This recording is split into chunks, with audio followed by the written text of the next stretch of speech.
They destroyed the home I built with my late wife. Said I owed HOA fees I never agreed to. They sent bulldozers to crush my memories. But what they didn't know, my children enforced the law for a living. They picked the wrong old man's family to mess with. Asterisk, the mist hung low over the lake that morning, soft and silver, like a blanket the world hadn't yet decided to shake off. The air smelled faintly of pine and damp wood, the kind of scent that never really leaves your clothes. I took my first sip of coffee, black and strong, feeling the warmth travel through hands that had known 6 decades of work. The dock creaked beneath my slippers as I stepped out into the quiet. It was still the kind of still that feels alive. This was my peace. My wife, Sarah, and I built this cabin with our own hands 30 years ago. Back when our backs were stronger and our laughter came easy, every nail, every beam, every plank on that dock had a story behind it. We'd argued over the roof color, laughed when we painted the walls the wrong shade, and held hands when we finally called it done. It wasn't just a house. It was a timeline. A living scrapbook built from sweat, sawdust, and love. Sarah's been gone 7 years now, but she's in everything here. Her favorite mug sits by the window. Her wind chime still sings when the lake breeze blows in from the east. Some mornings when the fog drifts across the water just right, I swear I can almost see her silhouette at the boathouse, brushing her hair out of her face the way she used to. That's what this place was to me, a heartbeat that hadn't stopped, even when hers did. I've never been much of a city man. Give me the quiet. The honest kind of quiet that doesn't ask for anything back. Out here, time slows down. The world feels fair again. I sip my coffee, listen to the loons calling across the lake, and remind myself how lucky I am to have this little piece of earth. But that morning something was different. Maybe it was the way the mist felt heavier, thicker, almost watchful. Maybe it was nothing at all. I didn't know it then, but peace has a way of warning you before it leaves. And that morning, mine was already saying goodbye. Asterisk, I was halfway through my coffee when I saw it. A flash of color that didn't belong. Out by the boathouse, where the mist still clung to the lake, something bright cut through the gray. At first, I thought it was a trick of the light, a reflection, maybe a life jacket left out from yesterday. But as I walked closer, the color sharpened into something I hadn't seen in 30 years of lake mornings. Orange. The kind of orange that screams warning. It was a paper. Nailed, not taped, nailed to the old cedar door of the boathouse. The nail was thick, the head dented from a hammer, driven straight through the wood Sarah and I had painted together. That small, crude hole felt like an insult before I even knew what the paper said. I tugged it loose. The heading at the top read, Lakeside Pines Homeowners Association. That name meant nothing to me. I didn't live in Lakeside Pines. My property line sat a full half-mile outside their neatly trimmed little world. My grandfather bought this land in 1962, private, independent, debt-free. That's how he liked it. That's how I kept it below the header. Bold black letters shouted, Final notice unpaid HOA dues. Demolition scheduled. My eyes skimmed the rest. Outstanding balance, $11,740.26. Non-compliant dock maintenance. Unauthorized siding color. Unapproved shoreline structures. It was absurd. They were listing violations for things that had been here longer than most of their board. Members had been alive, and at the bottom in neat, bureaucratic print, the line that made my stomach twist. Deadline, 3 days. Failure to comply will result in removal of unapproved structures at owner's expense. This had to be a mistake. Some intern in an office clicking the wrong lot number on a map. I went back inside, set the paper on the counter beside my coffee, and pulled out my phone. The number listed at the bottom, connected to a woman named Mara Jansen. Her voice was smooth and sweet, like she'd practiced it. Lakeside Pines, this is Mara. How can I help you? I told her who I was, explained the notice, kept my tone polite.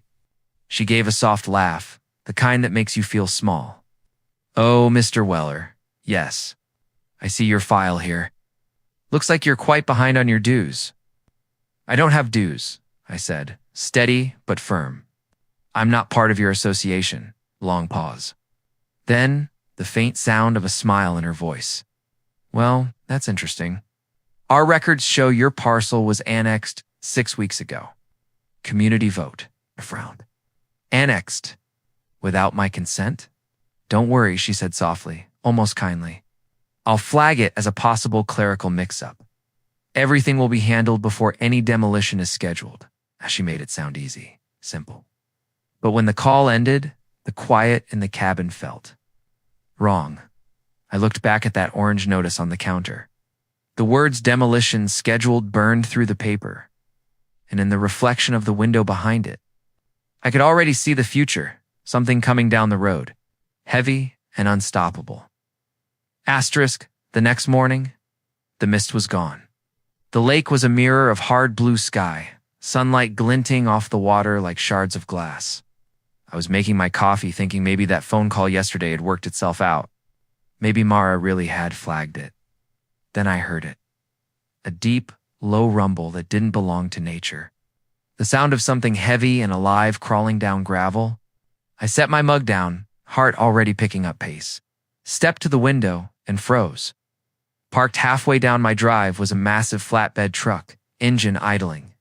Strapped to its trailer was a yellow backhoe, its steel arm folded tight like a resting insect. The name Kruger Demolition was stenciled on the side in black paint. Before I could even process it, a big man in a reflective vest climbed out of the cab, hard hat, clipboard, purpose in his stride. He wasn't here to talk. He was here to work. I stepped out onto the porch, voice raised, just enough. Can I help you? He looked up from his clipboard. You Tom Weller? I am. He nodded once, no friendliness in it. Ted Kruger, foreman. We've got a work order here from Lakeside Pines HOA to demolish the boathouse. If the site's not cleared, we start on the main structure. His words hit me like cold water. That's a mistake, I said quickly. I spoke to them yesterday. It's being fixed. Ted squinted at me, shifting the toothpick in his mouth.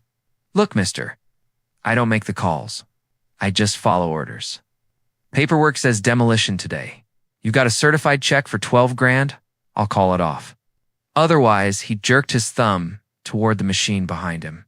That thing starts easy. I could smell the diesel, sharp and heavy in the morning air. The sound of the idling engine filled the silence between us, deep and final. It wasn't just a threat. It was real. I tried again. Sir, please. I'm not part of that HOA.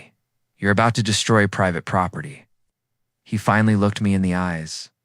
There was a tired kind of pity there. Then you'd better call whoever you talk to and sort it fast. We start in 30. I stood there, watching him walk back to his truck, clipboard tucked under his arm. Every footstep felt like a countdown. When I went back inside, my hands were shaking, not from fear, but from disbelief. The system I trusted had just rolled a backhoe into my driveway. I locked the door. The click echoed through the house. Picked up my phone. I didn't call the HOA. I called my daughter.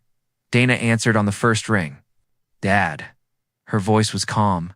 Calm in that trained way that comes from authority. I told her everything. The orange notice, the call with Mara, the truck, the foreman. For a long moment, she said nothing. Then, when she spoke again, her tone changed. Clipped, deliberate, professional. Dad, listen carefully. Don't go outside. Don't argue. Don't talk to them. Go to every window, take pictures. Get the truck, the backhoe, the license plates. Then go to your file cabinet. Find the deed, the survey, and your last tax bill. Photograph everything. Time-stamped. See. I took a slow breath, forcing myself steady. Okay, good. Email everything to me. Then drive to the county clerk's office and get a certified plat map. You'll need it. I'll call you back in 15 minutes. Her words were sharp but grounding, like flipping a breaker in my chest. Fear turned into focus. The war had just changed shape. And if the HOA thought they were bullying a helpless old man, you're about to find out they'd picked a fight with a family that writes the law. The moment I hung up with Dana, the fear that had been clinging to my ribs loosened its grip. There's something about hearing your child take command of a situation that restores order to chaos.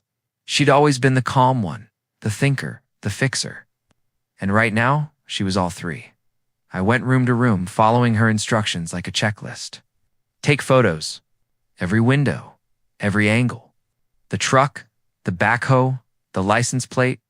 The foreman, Ted, leaning against his fender, smoking like this was just another Tuesday. I zoomed in, made sure the timestamp showed in the corner of each shot. Then to my office. The old metal filing cabinet squeaked open, the smell of dust and paper rising like a ghost. I found the folder labeled House.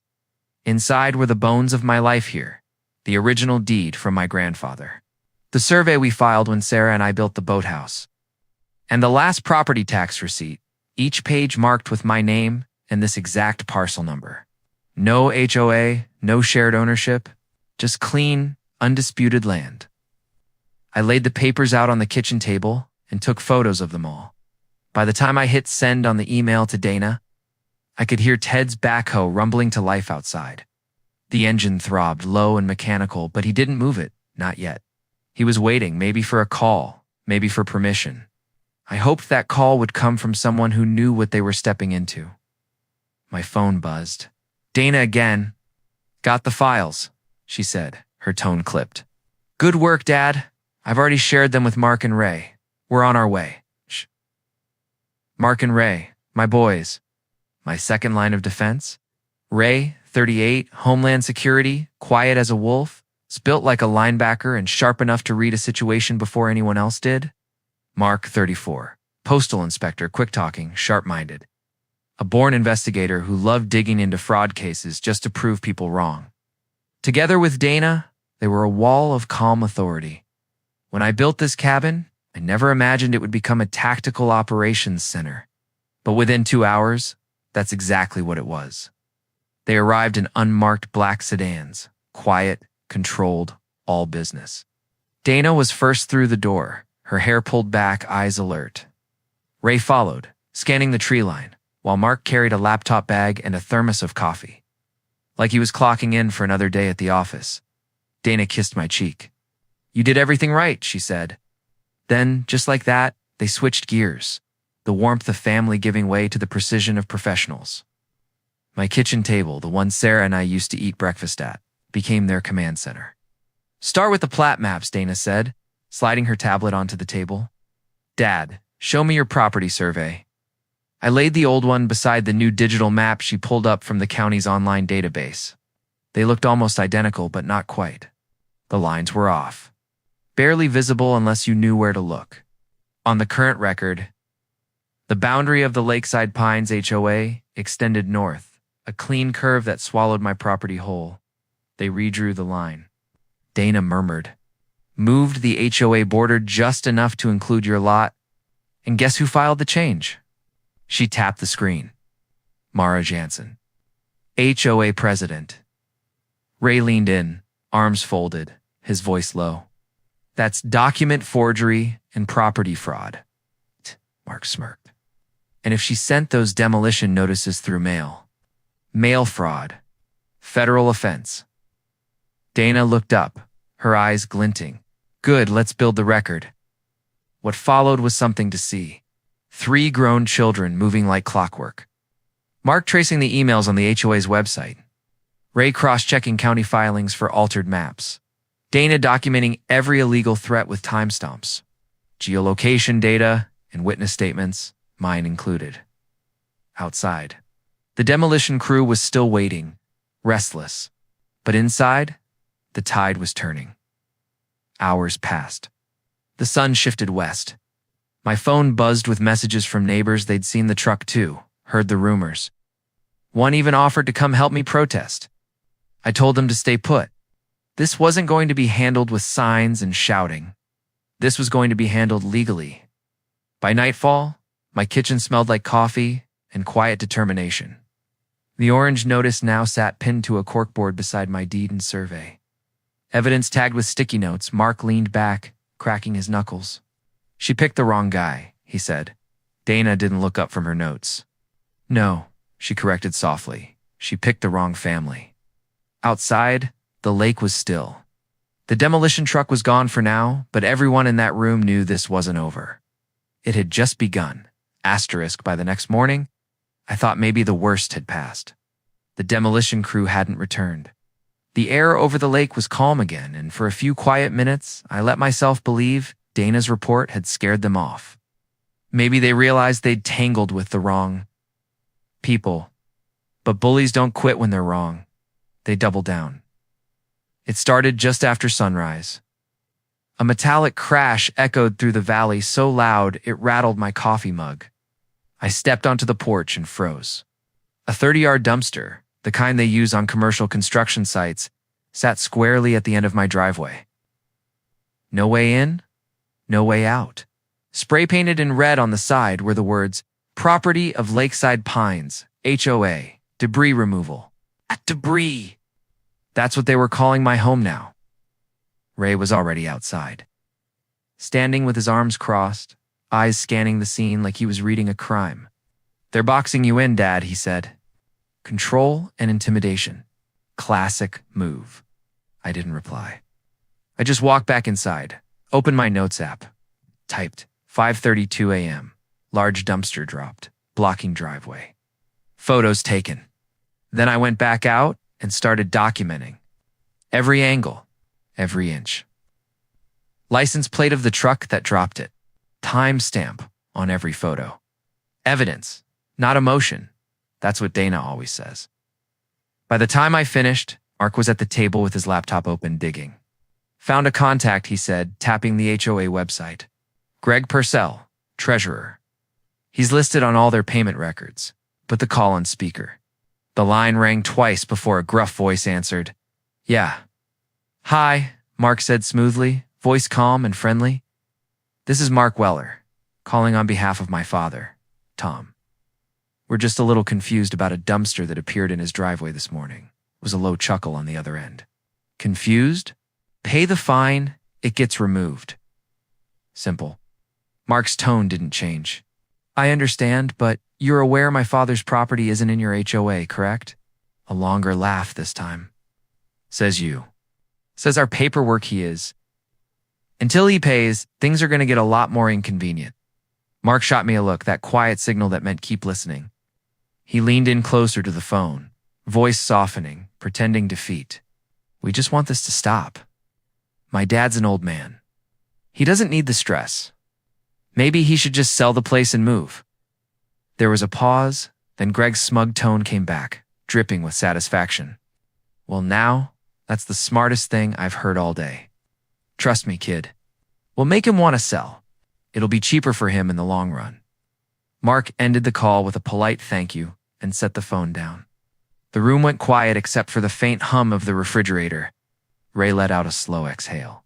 "That's it. That's coercion. We've got him on tape." Dana didn't smile. She was already typing. "Extortion.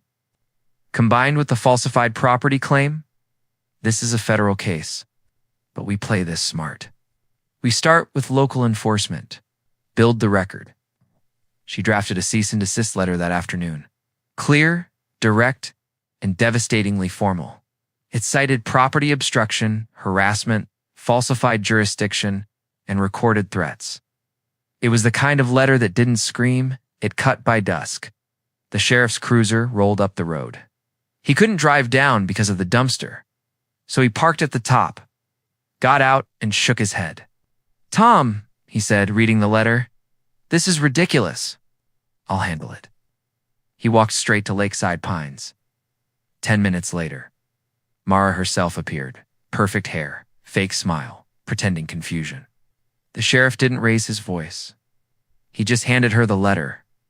Her face shifted as she read it, from polite concern to barely controlled fury. That smile dissolved into something sharp and ugly. 20 minutes later, same truck that had dropped the dumpster came back, its engine growling like a beast scolded. With a screech of metal and dust, it lifted the container and drove off. For the first time in days, my driveway was clear. It wasn't much. Just an open road. But standing there beside my kids, watching that truck disappear, It felt like the first real victory proof that this fight could be won. What I didn't know then was that Mara wasn't retreating. She was regrouping, and her next move would be her most public and her most dangerous. For 2 blessed days, the road stayed quiet. No trucks, no strangers, no fake notices nailed to my door. I let myself breathe again, cooked breakfast, fixed a hinge. Even sat on the dock that evening just to listen to the water slap gently against the posts. But peace doesn't last. When you're dealing with people who feed on power, it was a neighbor who called first. "Tom," he said, his voice tight. "You might want to look at Facebook." I don't use social media much, never saw the point, but when I pulled it up on my laptop, I felt the blood drain from my face. Right there. At the top of the Lakeside Pines HOA Facebook page was a photo of my cabin taken with a long lens from across the road. Underneath, in bold letters, the caption read, "Notice of violation, unapproved construction, unpaid fees, non-compliant property," and below that, my name tagged publicly. The comments were already piling in, some mocking, others confused. But all I could see was how deliberate it was. This wasn't about enforcing rules anymore. This was about humiliation. They were trying to make me the villain of their story. Dana leaned over my shoulder, reading every word with that still, focused fury I'd come to recognize. "They're weaponizing social pressure," she said. "They want to turn the neighborhood against you." But instead, the opposite happened. The next day, I got a knock on my door. It was Bill, a quiet man who lived 2 roads over. "Tom," he said, "I saw that post. Don't let it get to you. They fined me $500 last month because my garden gnome wasn't aesthetically harmonious." We both laughed, the kind of laugh that comes from shared pain. Then came Cheryl, another neighbor. She was angry, hands shaking as she held up her phone. "They wrote me up for a non-compliant welcome mat, 1/2 inch too wide. I thought I was the only one, and just like that, I wasn't alone anymore." That night, my driveway turned into a quiet meeting ground. 5 of us stood there tired, frustrated, and done being bullied. And inside, Dana was already working. She'd filed a Freedom of Information Act request earlier that week, demanding public records of the HOA's finances and meeting minutes. "They'll have to send them," she said. "They're a public-facing body." The documents came in, she spread them across my kitchen table. Dozens of pages, hundreds of transactions, but one line item appeared again and again. General contracting and site management, $218. No receipts. No vendor names. Just a lump sum paid every few months to a company called Jansen Contracting. Dana cross-referenced it with state records. The company's owner? David Jansen. Mara's brother. She leaned back, rubbing her temple, then looked at me with a grim smile. "There it is," she said softly. "They're not just bullies, Dad. They're thieves." The anger in that room was silent, but electric. It wasn't just about me anymore. It was about everyone who'd been fined, threatened, or humiliated into silence. The HOA's grip was cracking, and the light was starting to seep in. Mara had tried to destroy my reputation. Instead, she'd united the very people she'd been preying on. And that, I realized, was her first real mistake. The morning it happened felt ordinary. The kind of quiet that makes you forget how close you are to disaster. The lake was smooth, the sunlight soft. I remember thinking maybe we'd finally turned a corner. Maybe the law and the truth were starting to work by noon. My kids and I had spent the morning sorting through the HOA's financial records.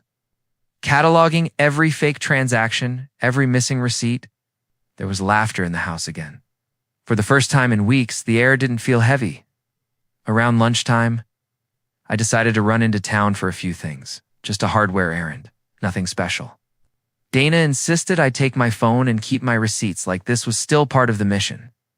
"We're winning, Dad," she'd said, giving me a tired but confident smile. I was gone for 2 hours, maybe less. When I turned back onto my gravel road, I saw it a flicker of orange through the trees. At first, I thought it was sunlight catching on something, but then I heard the sound. A harsh, grinding whine. The kind you never forget once you've heard it. A chainsaw. My hands went cold on the steering wheel. As the trees opened up and the lake came into view, my heart just stopped. Where my boathouse had stood for 30 years, the one Sarah and I had built with our own hands. There was now nothing but splintered wood, broken beams, and open water. A yellow backhoe sat idling at the edge of the wreckage, its hydraulic arm streaked with my memories. The foreman, Ted, stood nearby, his face blank, cigarette hanging from his lip. He wouldn't look at me. I slammed the car door so hard the echo bounced off the trees. "What have you done?" I shouted. Ted didn't answer. He just motioned for his crew to pack up. One man was already loading usable lumber, my old cedar planks, into a pickup truck marked Jansen Contracting. Mara's family. The realization hit like a punch to the chest. They hadn't just torn it down. They were stealing it, piece by piece. "Get off my property," I roared. But they were already leaving. Dust rose behind their tires. And with it went 30 years of my life. I walked down to what was left of the dock, boots crunching on debris. The water lapped quietly against floating shards of wood, as if mocking the silence. I knelt and picked up a broken frame lying in the mud. Inside was a photo, faded, bent, but still holds Sarah and I, the summer we built it. Sawdust on our clothes, her hair tied up with a bandana, both of us smiling like the world couldn't touch us. The image blurred as my eyes filled. I don't remember sitting down, but I must have, because when Dana and the boys arrived, I was still there, sitting on the edge of what used to be my dock, staring at the ruins. No one spoke for a long time. The only sound was the quiet click of Dana's camera as she documented the damage, every shattered board, every stolen beam. Ree's jaw was tight, his fists clenched.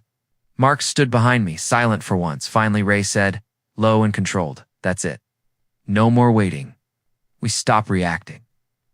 Dana's voice was steady, but hard. "They've escalated. Now we do too." Mark looked at me, his usual spark replaced with something cold. "They wanted to break you, Dad. All they did was make us mad." I looked back at the wreckage, the place where Sarah and I first watched the sunrise after we finished building. I remembered her laughter echoing across the lake, the way her hand fit perfectly in mine as we stood right there, and now it was gone. Not by accident, not by time, but by cruelty. Something inside me shifted, not snapped, but hardened. The grief didn't vanish. It calcified into something sharper. Purpose. I stood, brushed the sawdust from my jeans, and turned to my children. "All right," I said quietly, the words tasting like steel. "You're the experts. Tell me how we end this." Ree's eyes met Dana's, then Dana's met Mark's. They didn't need to say a word, because in that moment, we all knew this was no longer about an old man in his boathouse. This was about justice, and we were going to deliver it. Asterisk, the lake was quiet again that night, but it wasn't peaceful anymore. The calm felt like the moment before lightning charged. Waiting, ready. Inside the cabin, the air buzzed with purpose. Ray spread a hand-drawn map across the kitchen table. Dana stood beside him, arms folded, while Mark paced near the window. Outside, the ruins of the boathouse were silhouetted against the moonlight like bones on the water. "This is where she'll come," Ray said, tapping the map. "Mara can't help herself. Bullies always circle back to gloat." He turned to me. "You just have to look like you're rebuilding."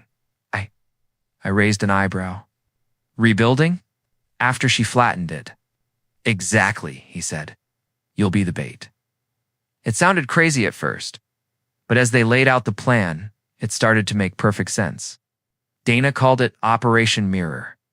We weren't going to fight Mara's lies with rage. We were going to use her own obsession against her. The next morning, I drove to the hardware store and bought exactly what Ray had listed, a dozen 2x4s, a sheet of plywood, and a few small bags of cement.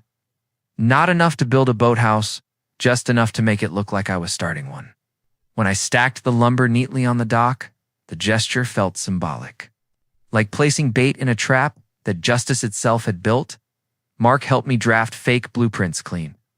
Detailed drawings labeled New Boathouse Plan B in the corner.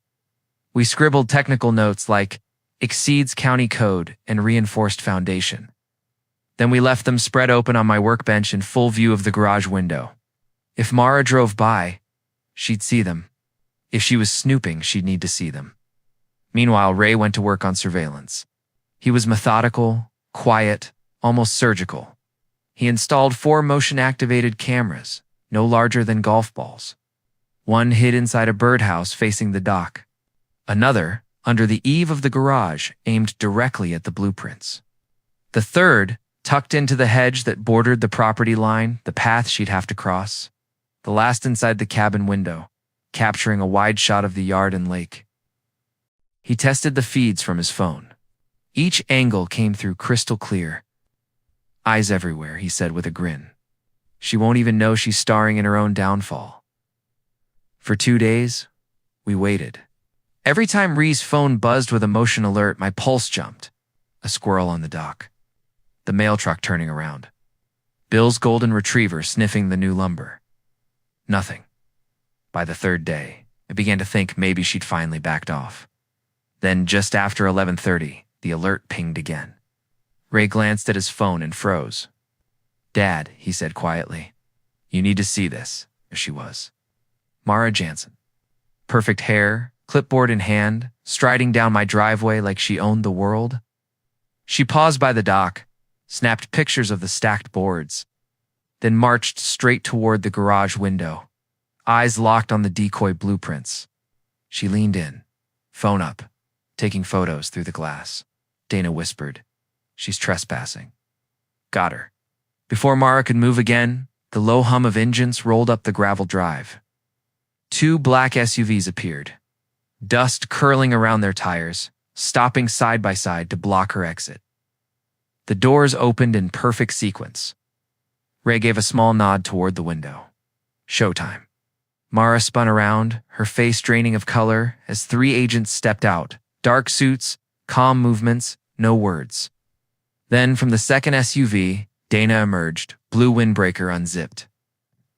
Badge clipped to her belt. I watched from the doorway as my daughter walked down the path, the lake glittering behind her. She stopped a few feet from Mara, voice level. Every syllable measured. "Ma'am," she said, "while you are currently trespassing on my father's property, that's the least of your problems today." Mara tried to speak, but the words tangled in her throat. Behind her, the sheriff's cruiser pulled in, lights flashing silently in the daylight. He stepped out, holding a stack of paper search warrants. Dana didn't raise her voice. She simply opened her badge. "Marley Jansen," she said, calm as the water behind her. "You have the right to remain silent." The look on Mara's face the instant she realized the game was over was something I'll never forget. Every ounce of smug control she'd wielded for months evaporated in the morning sun. The handcuffs clicked. A sound cleaner than justice, sharper than victory, and for the first time since the first orange notice was nailed to my door, air by the lake felt light again. The silence wasn't fear anymore. It was peace returning home. Asterisk, the trial didn't take long to make headlines. By the time Mari Jansen stood before the judge, the story had already spread through every corner of the county. The HOA president, who tried to steal a man's land and demolish his life, only to discover she'd been targeting a family of federal agents. The courtroom was packed that morning. Neighbors filled the benches. Bill, Cheryl, even the young couple who'd been fined for their child's red tricycle. Every one of them was there to see justice unfold.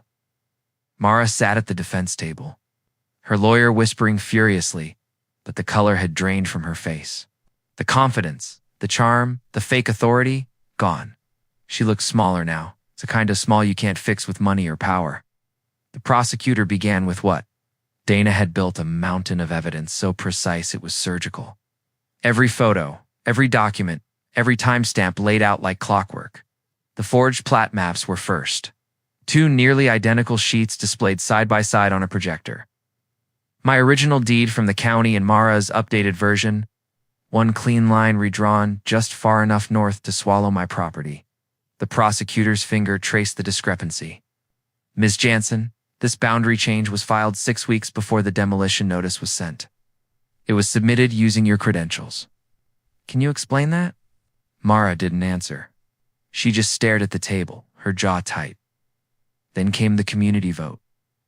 Mark took the stand, crisp in a dark suit, posture steady. 3 of the signatures on this document belong to individuals who are deceased, he said evenly. A 4th moved out of state 10 years ago.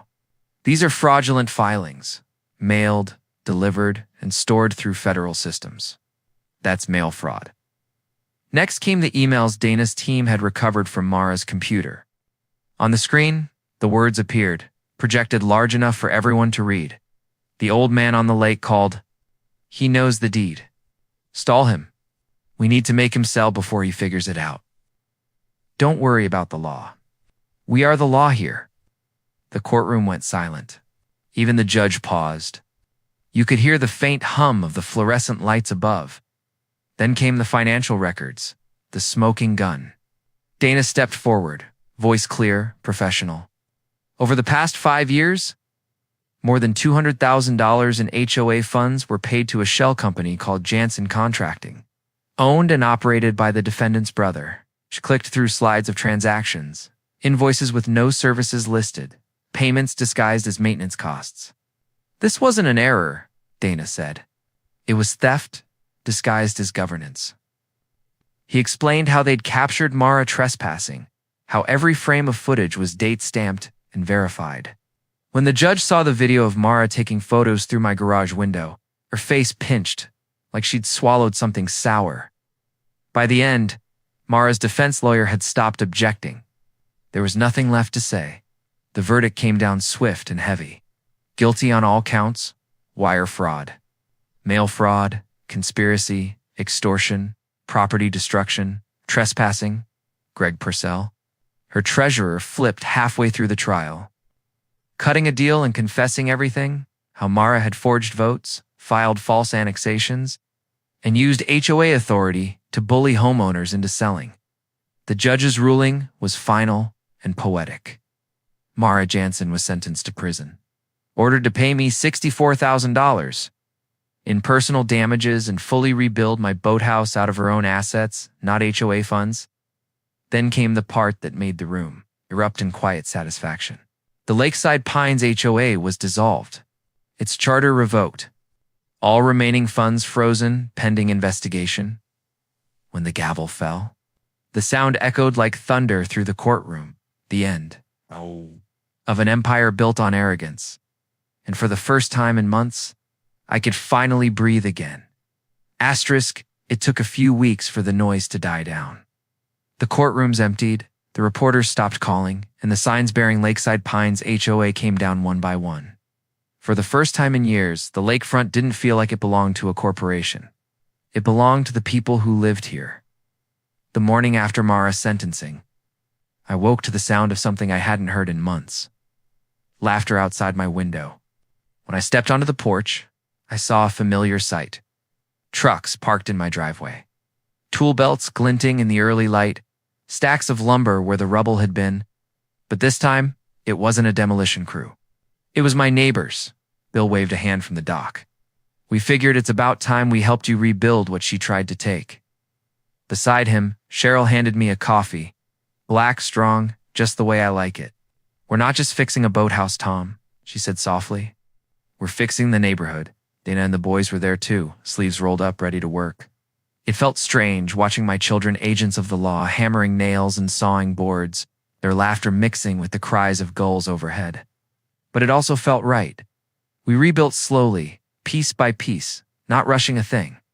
The new cedar planks smelled of clean beginnings. Each swing of the hammer sounded like punctuation on the past. Steady. Sure, final. When the roof went up, the sun broke through the clouds, catching the ripples on the lake in gold. I paused for a moment, hands on the railing, watching the light play across the water. For the first time since Sarah died, I didn't feel alone out there. She'd loved this place, the still mornings. The mist, the laughter of our children echoing across the lake. I looked at the new boathouse, standing proud and clean in the same spot we built the old one, and felt something lift off my chest. It wasn't just wood and nails. It was memory restored. Later that week, the county commissioners held a meeting inspired by our case. They voted unanimously to pass a new ordinance. Mandatory independent audits for all HOAs every 2 years. One corrupt board's downfall had sparked reform for the entire county. When I stood again at the end of my dock, the mist hung low just like it had that first morning. Only this time, the silence felt right. Not empty, but earned. You can't vote against gravity. It pulls everything back to where it belongs. Truth, justice, peace. And you can't fake what's real forever. Sooner or later, the truth always finds its way home. I looked out over the calm. Silver water, the reflection of the rebuilt boathouse shimmering on the surface like a promise kept. The lake was quiet. And so finally was I.